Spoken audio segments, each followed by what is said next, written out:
Monthly எவ்வளோ earn பண்ணுவீங்க ஒரு அப்ராக்ஸா நீங்கள் பார்த்தீங்கன்னா ஒரு மேக்ஸிமம் பார்த்தீங்கன்னா இப்போ நான் ஓட்டின வரைக்கும் மேக்ஸிமம் அதெல்லாம் வந்து நான் ரொம்ப ஸ்ட்ரெச்சாகவும் ஓட்டல. மேக்ஸிமம் பார்த்தீங்கன்னா ஒரு 35லேருந்து ஒரு 40 வரைக்கும் அது 40,000 நீங்கள் ஆமாம் மந்த்லி எடுத்துடலாம். அது வந்து நான் இப்போ நான் ஓட்டின வரைக்கும் சொல்கிறேன். இது நடுவில் ஒரு 1 வீக் வந்து நான் வெளியில் போயிட்டேன். அதுக்கு முன்னாடி வரைக்கும் நான் சொல்கிறேன். இப்போ இந்த மந்தில் வந்து நான் ஃபுல்லாக இப்போ ஸ்ட்ரெச் பண்ணி ஓட்டினேன் எப்படின்னா, ஸ்ட்ரெச் பண்ணி நம்ம டைட் பண்ணி ஓட்டுறோன்னா ஒரு 60,000 வரைக்கும் தாராளமாக எடுக்கலாம், மந்த்லி எடுத்துடலாம். ஆனால் வந்து ஸ்ட்ரெச் பண்ணி ஓட்டணும், அதுதான் மேட்டர். அதே மாதிரி நம்மளுக்கு ஆர்டர்ஸும் வரணும், அந்த மாதிரி இருந்ததுன்னா நம்ம கண்டிப்பாக 60,000 வரைக்கும். மல்டிபிள் ஆப்ஸ் வச்சு தான் ஓட்டிட்டு. ஆமாம் கண்டிப்பாக மல்டிபிள் ஆப்ஸ் வச்சு ஓட்டினா மட்டும்தான் ஓட்ட முடியும். வெறும் ஒரே ஒரு அப்ளிகேஷனை நம்பிட்டு நம்ம இருக்க முடியாது. ஆமாம், பார்த்தீங்கன்னா இப்போ நிறைய பிளாட்ஃபார்ம்ஸ் இருக்குது. ரேபிடோ, ஓலா, ஊபர் இருக்குது. அதுக்கு மீறி நீங்கள் போனீங்கன்னா போர்ட்டர் இருக்குது.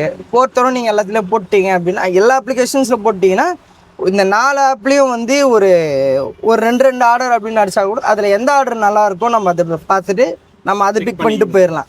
அதை பிக் பண்ணிவிட்டு மிச்சம் எல்லாத்தையும் நம்ம ஆஃப் பண்ணிட்டு போயிடலாம் பிரதர், அவ்வளோதான். மற்றபடி வேறு ஒன்றும் இல்லைங்க.